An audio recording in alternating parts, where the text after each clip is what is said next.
We hide all our magicians from Penn and Teller until showtime, and then we roll a little video like this. There are two Murray the Magicians. One's this mischievous Dennis the Menace of magic.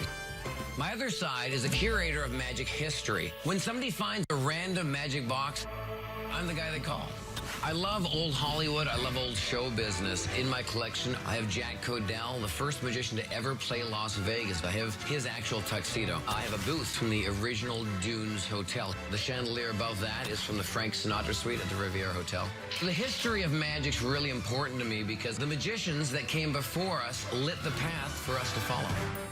My mentor was Marvin Roy, a.k.a. Mr. Electric. Tonight, I'm going to pay homage by doing one of his signature effects he passed down to me. It's my way of letting the light shine on for Mr. Electric.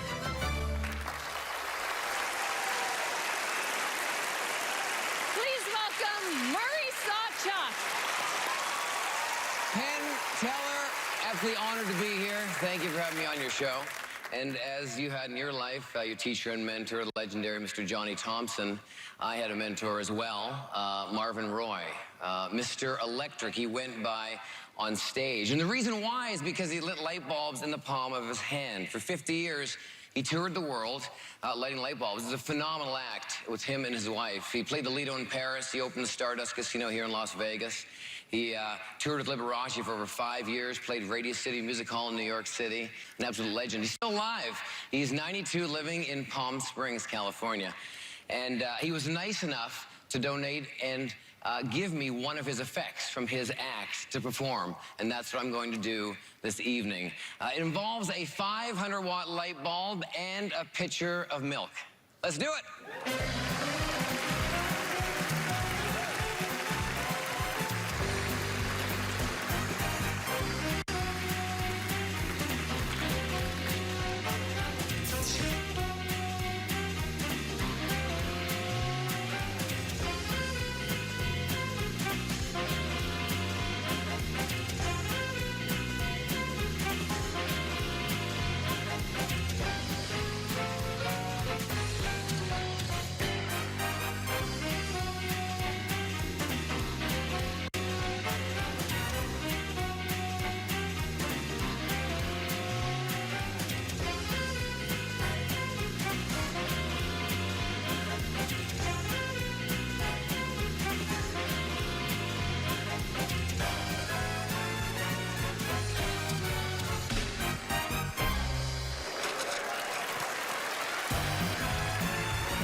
So how old is that trick? That trick is over 60, 70 years old, that version, and that's the version he came up with many years ago. There was an older version before that, the little lampshade and a lamp, and he wanted to make it where it was just a bulb and a cord. So you're sort of a historian as well, I take it. I love old magic. I love the history of magic. I'm a fan of all the greats that we grew up to, from Ballantyne to Thurston to Houdini. I'm a huge fan, because without them, we wouldn't be here today in magic, in my opinion, so. Yeah, that's so cool that you're keeping the traditional magic alive. I try to. You know, I think that's how you learn. You learn from the past, and that's how you reinvent things or better things, or at least learn from the legends from behind.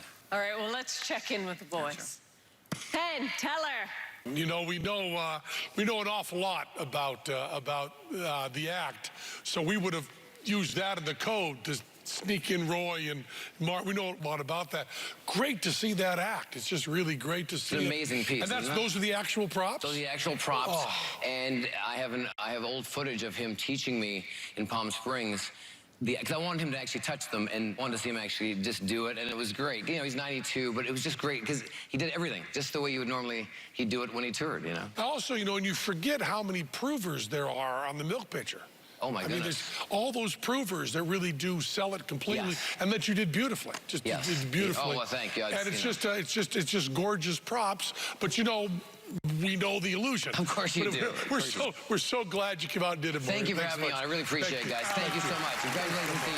Thank you again. Thanks again. All right. See you later.